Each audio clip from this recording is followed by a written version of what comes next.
Chapter में से actual किस टाइप का क्वेश्चन बनता है उसको हम लोग समझेंगे एंड करेंगे। तो number of rows multiply number of columns, वो आपका मैट्रिक्स का ऑर्डर बन जाता है। Now whatever this multiplication is, it gives you the number of the elements that are present. तो दो मैट्रिसेस को अगर एडिशन पॉसिबल करवाना है तो दोनों का ऑर्डर सेम होना चाहिए। अब असर्शन एंड रीजन बेस्ड में पहली चीज जो सबसे ज्यादा जरूरी है आपके लिए वो है कंसेप्ट को क्लियर करना। The main advantage of this chapter is कि भाई ज्यादा वैरायटी नहीं बनती है, इसी टाइप के क्वेश्चंस पूछे जाते हैं आसान से। Hello बच्चों, a very good evening to each and everyone out there and I welcome you all to this amazing platform of ICSE वाला and to your mind map series। अब क्योंकि हम लोग तुरंत रिकैप कर रहे हैं, एक रिवीजन सॉर्ट ऑफ कर रहे हैं सारे चैप्टर्स का, जहां पर आज हम लोग करने वाले हैं अलजेब्रा पोर्शन में से मैट्रिसेस वाला पार्ट। अब ये चैप्टर काफी इंपॉर्टेंट भी है, फॉर श्योर इस चैप्टर से 4 से 5 नंबर का क्वेश्चन बनेगा ही बनेगा। तो इस चैप्टर में चीजें भी कम है, एक वैरायटी ऑफ क्वेश्चन, वो चीज बहुत डिफरेंट नहीं आ सकती। तो इस चैप्टर पे बेटा कमांड रखना आपके लिए बहुत ही ज्यादा जरूरी है। इस चैप्टर को बिल्कुल मत छोड़ना। 2-3 चीजें बस समझनी है। आइडेंटिटी मैट्रिक्स, आपको addition, subtraction and multiplication, order of matrix, ये सारी चीजें बस थोड़ा सा ध्यान देना है थ्योरी पे। एंड इजी चैप्टर है, स्कोरिंग चैप्टर है बेटा, अच्छा चैप्टर है। तो इसी के साथ साथ लेट्स स्टार्ट विद कि आज हम लोग इस चैप्टर में से क्या क्या करने वाले हैं। सो स्टार्ट करेंगे बेटा हम लोग इंट्रोडक्शन के साथ, फिर ऑर्डर ऑफ मैट्रिक्स को सीखेंगे, elements of matrix, type of matrix, addition of matrices, subtraction of matrices, multiplication of matrices, specimen questions 2025-2025 के स्पेसिमेन क्वेश्चंस करेंगे एंड 2024 दैट इज इसी साल आए हुए पेपर के क्वेश्चंस देखेंगे कि भाई इस चैप्टर में से एक्चुअल किस टाइप का क्वेश्चन बनता है उसको हम लोग समझेंगे एंड करेंगे। ठीक है, तो इसको शुरू करते हैं बेटा। Let's start with it and starting with of course हमारा सिलेबस। तो यहाँ पे बेटा सिलेबस में हमारे पास order of matrix, row and column matrices आएगा। ठीक है, compatibility for addition and subtraction क्या होती है वो हमें सीखना है। नल एंड आइडेंटिटी मैट्रिक्स क्या होता है उसके बारे में समझेंगे। Addition and subtraction of 2x2 matrix, multiplication of a 2x2 matrix only. So 3x3 करने की, 3x2 करने की, 1x2 करने की कोई ज्यादा जरूरत नहीं है। अगर 2x2 बोला है तो 2x2 ही आएगा। तो फालतू में ज्यादा चीजें मत करो, सिलेबस के अकॉर्डिंग प्रिपेयर करो। चलो भाई, अब बात करते हैं मैट्रिक्स की। तो मैट्रिक्स होता क्या है? मैट्रिक्स का प्लूरल मैट्रिसेस होता है। मैट्रिक्स बेसिकली एक रेक्टेंगुलर ब्रैकेट्स के अंदर नंबर्स लिखे जाते हैं जहां से हम उनको सॉल्व करते हैं। जैसे कि कुछ इस तरीके से आपको आपकी 2x2 मैट्रिक्स देखने को मिल सकती है। तो एक मैट्रिक्स है जो कि 2 स्क्वायर ब्रैकेट्स के अंदर इस तरीके से नंबर्स लिखे जाते हैं एंड उसको हम सॉल्व करते हैं। Each number or entity in a matrix is called its element। हर एक नंबर को हम लोग क्या बोलते हैं बेटा? एक एलिमेंट बोलते हैं। Horizontal lines are the rows and vertical are the column। तो बेटा नेक्स्ट चीज क्या है कि जो ये हॉरिजॉन्टल लाइंस होती हैं ये हमारी रोज होती हैं और जो ये वर्टिकल लाइंस होती हैं ये हमारे कॉलम होते हैं। तो इस चीज को हमेशा याद रखेंगे। The horizontal one are the rows and the vertical one are the columns of the matrix. Now the next thing that we have is एक मैट्रिक्स का ऑर्डर कैसे निकालते हैं। Now what is order of matrix? बहुत simple है। अभी हमने क्या देखा कि भाई रोज है और कॉलम है, तो number of rows multiply number of columns, वो आपका मैट्रिक्स का ऑर्डर बन जाता है। फॉर एग्जाम्पल बेटा अगर मैं आपको बोलूं कि भाई यहाँ पे एक ये मैट्रिक्स है 1 3 7 8 2 5 9 1 6 7 4 3। अब भाई आप इसमें देखोगे कि नंबर ऑफ कॉलम्स कितने हैं और नंबर ऑफ रोज कितने हैं।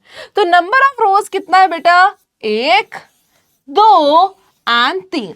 सो 3 are the number of rows and number of column कितने हैं? 1 2 3 एंड 4। तो अगर 3 रोज है, 4 कॉलम है, तो बेटा ऑर्डर अगर हमें किसी भी मैट्रिक्स का लिखना होता है तो हम क्या लिखते हैं?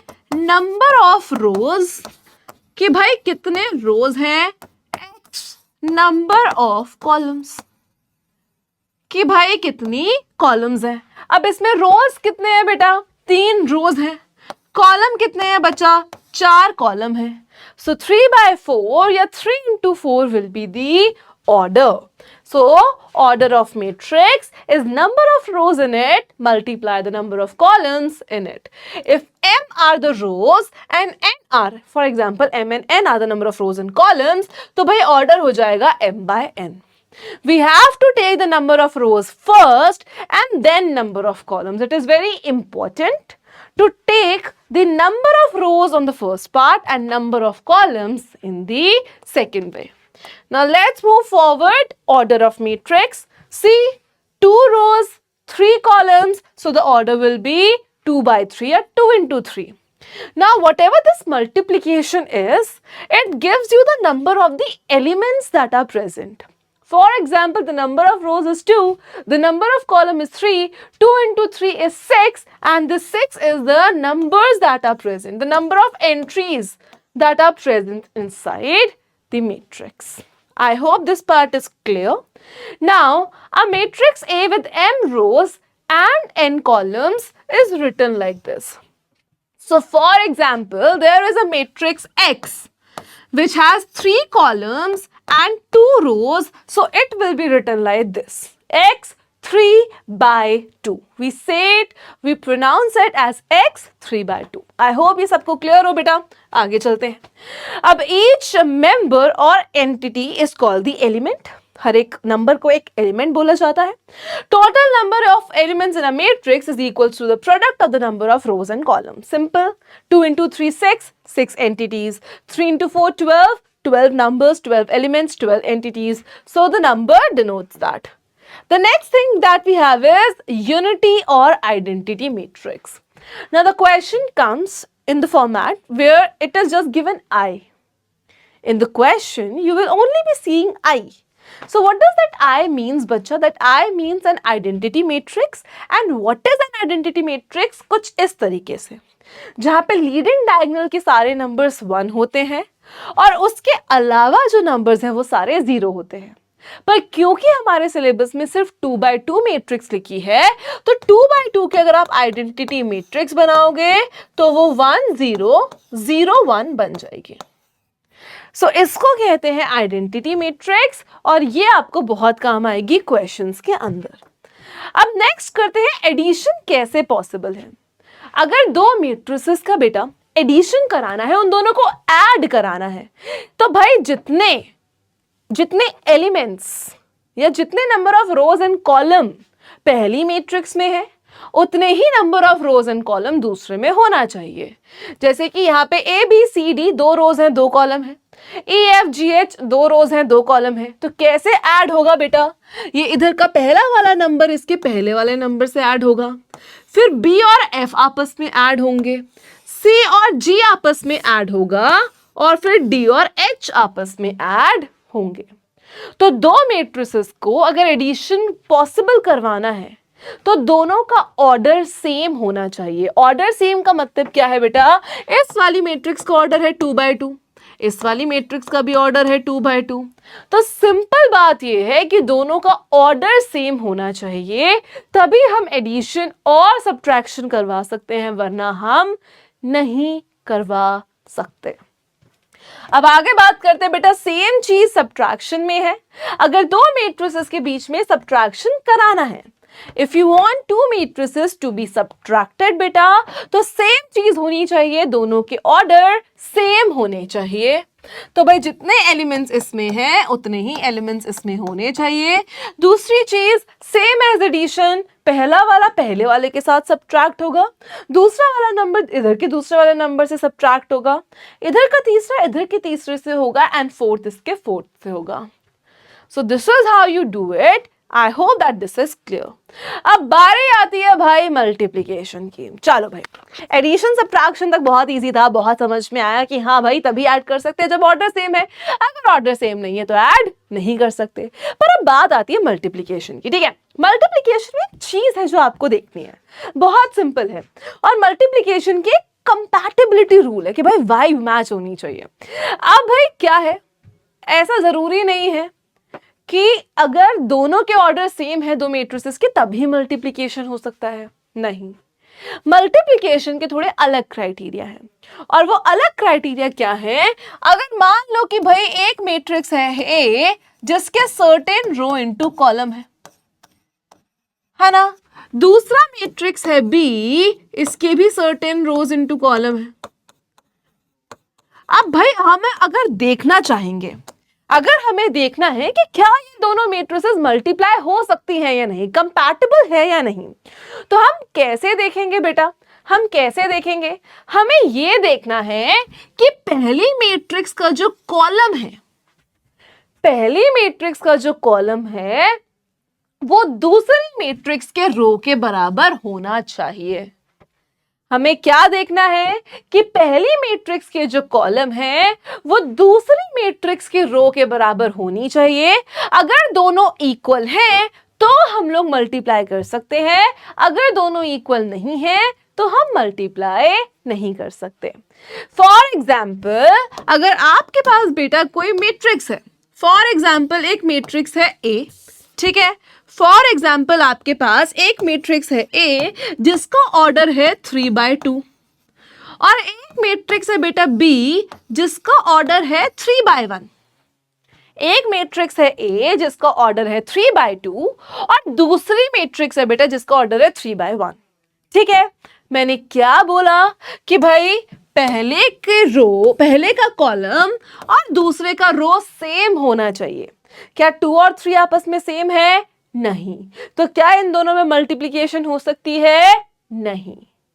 लेकिन अगर यहां 3/1 की जगह पे, यहां 3/1 की जगह पे मान लो 2/1 लिखा होता कि भाई ए मैट्रिक्स है उसका ऑर्डर है 3/2 और एक बी मैट्रिक्स है जिसका ऑर्डर है 2/1, अब क्या इन दोनों में मल्टीप्लिकेशन हो सकती है?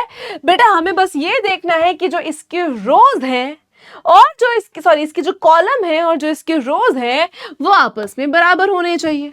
क्या ये दोनों आपस में बराबर है? बिल्कुल बराबर है। 2 और 2 आपस में बराबर है। अगर पहले वाले के कॉलम दूसरे वाले के रोज के बराबर है तो जी हाँ, हम लोग मल्टीप्लिकेशन कर सकते हैं, बट अगर बराबर नहीं है तो हम नहीं कर सकते।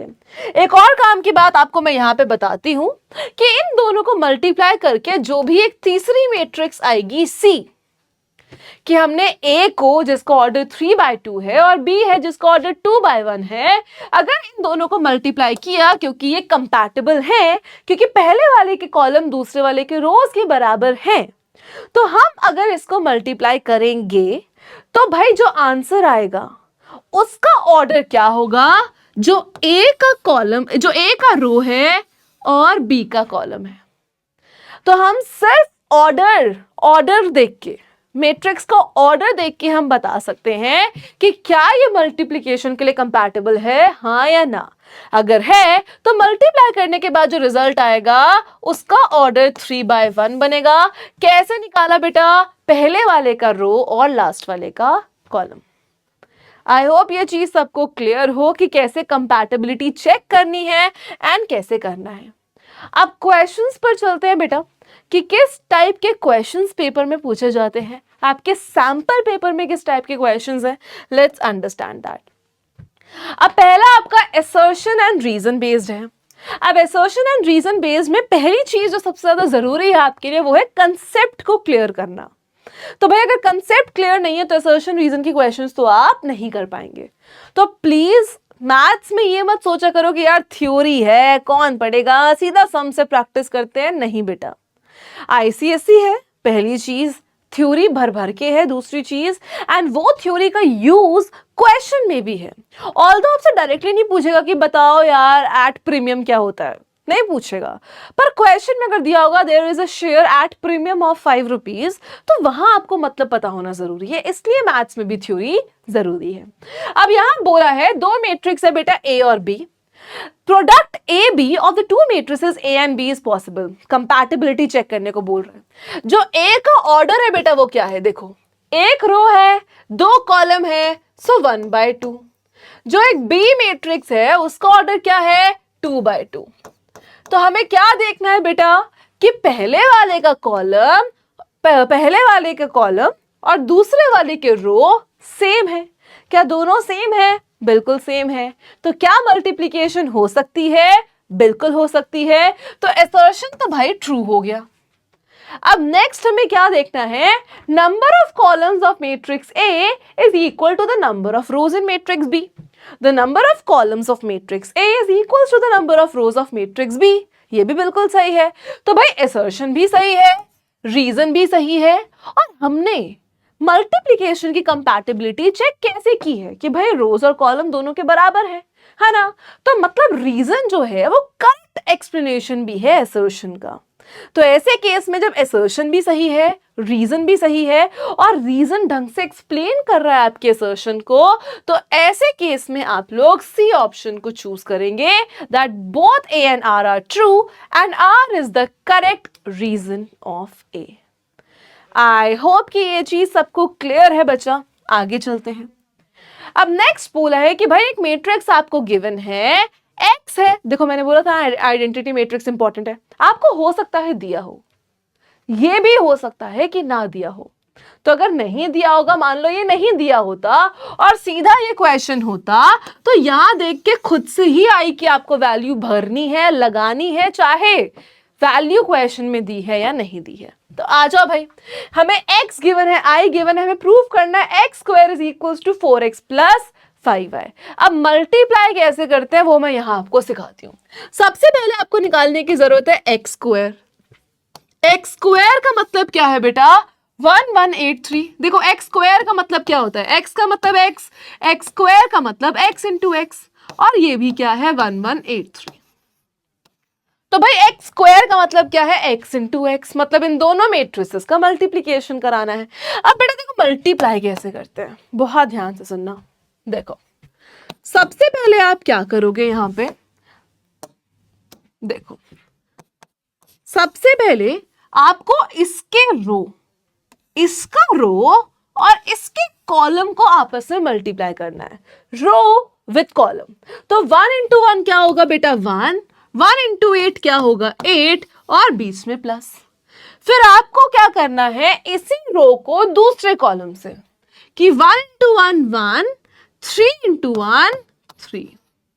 फिर आपको क्या करना है? दूसरी रो को पहले कॉलम से, 8 इंटू 1 8, 8 इंटू 3 24। फिर इसी रो को बेटा दूसरे कॉलम से, 8 इंटू 1 8 एंड 3 इंटू 3 इज 9। तो यहां से आप क्या निकालेंगे? एक्स स्क्वायर की वैल्यू। तो क्या आएगी बेटा? 9, 4, 32 एंड 17। तो सबसे पहला काम हमने क्या किया है? हमने एक्स स्क्वायर की वैल्यू निकाली है। ठीक है भाई। अब दूसरा काम क्या करना है? 4x plus 5y। अब स्केलर मल्टीप्लिकेशन कैसे करते हैं वो भी देख लेते हैं। सबसे पहली बात क्या है? हमें करना है 4x प्लस 5i। 4x का मतलब 4 इंटू 1183 एंड 5i का मतलब है बेटा 51001, है ना? मतलब तो यही है, सिंपल। अब देखो जब बाहर एक ही स्केलर नंबर हो तो अंदर सारे एलिमेंट्स से वो मल्टीप्लाई होता है। अगर सिर्फ एक नंबर बाहर है तो वो अंदर के सारे एलिमेंट से मल्टीप्लाई होगा। तो ये क्या बन जाएगा? 4 1 4, 4 1 4, 4 इंटू 8 32, 4 3 12। और यहां क्या बन जाएगा बेटा? प्लस 5005। तो हमने उस स्केलर नंबर को अंदर के सारे नंबर से मल्टीप्लाई कर दिया। अब इनको ऐड करेंगे। 4 प्लस 5 कितना होता है बेटा? 9, 4 प्लस 0 4, 32 प्लस 0 32 एंड 12 प्लस 5 17, और ये हो गया आपका आंसर। 3 से 4 नंबर का ये क्वेश्चन आया होगा, 1 नंबर का एमसीक्यू है। बताओ ये करने में कोई दिक्कत है? वैरायटी ऑफ क्वेश्चंस नहीं है। The main advantage of this chapter is कि भाई ज्यादा वैरायटी नहीं बनती है, इसी टाइप के क्वेश्चंस पूछे जाते हैं आसान से। अब भाई पेपर में ही देख लेते हैं कैसे क्वेश्चंस आए हैं। ठीक है, तो सैंपल पेपर के क्वेश्चन थे। अब इस साल एक्चुअल पीवाईक्यू बेसिकली इस साल मार्च में कैसा पेपर आया था, उसमें पहला क्वेश्चन एमसीक्यू है। अगर ए मैट्रिक्स ये है और ए स्क्वायर ये है तो आपको एक्स की वैल्यू बतानी है। सिंपल है। क्या बोला है कि अगर ए मैट्रिक्स है बेटा 2 2 0 2, तो आपसे बोला है और अगर ए स्क्वायर ये है तो एक्स की वैल्यू बताओ। अगर ए ये है तो बेटा ए स्क्वायर का मतलब क्या है? 2 2 0 2 इंटू 2 2 0 2। सिंपल सी बात है कि नहीं? ये आया। अब इसको मल्टीप्लाई करो, इसका रो इसका कॉलम, 2 2 ज़ा 4 एंड 2 इंटू 0 0, इसको इससे 2 2 ज़ा 4 एंड 2 2 ज़ा 4। फिर नेक्स्ट 0 इंटू 0 0, 0 इंटू 2 0, 2 इंटू 0 0, और ये 2 into 2 4 and 0 into 2 0 and 2 into 2 4। तो आपके पास मैट्रिक्स क्या बनी बेटा? 4 8 0 4। तो x की वैल्यू कितनी हो गई बच्चा? x की वैल्यू हो गई 8। सिंपल, मल्टीप्लाई किया और जो भी वैल्यू आई है वो लिख दी। As simple as that. अब भाई नेक्स्ट क्वेश्चन देखते हैं। अब यहां पे क्या बोला है? If a is this, b is this and c is this, find the value of x and y if a into b is equals to c। क्या बोला है? a into b c के बराबर है। तो भाई पहले आपको a into b करना भी पड़ेगा। तो a into b कैसे करेंगे बच्चा? सिंपल है, आ जाओ। तो अगर हमें a into b करना है, दैट सिंपली मीन्स हमें x 0 1 1 इंटू 4 0 y 1 करना है। सिंपल चीज है। अब हमें क्या करना है बेटा? इसके रोज और कॉलम, फिर उसको अगेन सेम। आ जाओ मल्टीप्लाई करते हैं।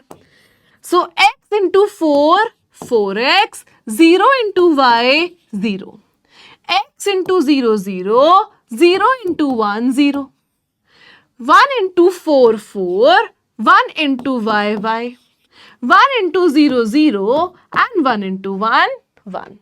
तो आपके पास सिंपली ये निकल कर आ गया है ना। अब भाई नेक्स्ट देखो हमें क्या करना है। तो ये हो जाएगा 4x, ये हो जाएगा 0, ये हो जाएगा 4 प्लस y, और ये आपके पास हो जाएगा 1। ठीक है। और ये किसके बराबर है बेटा? c के बराबर है।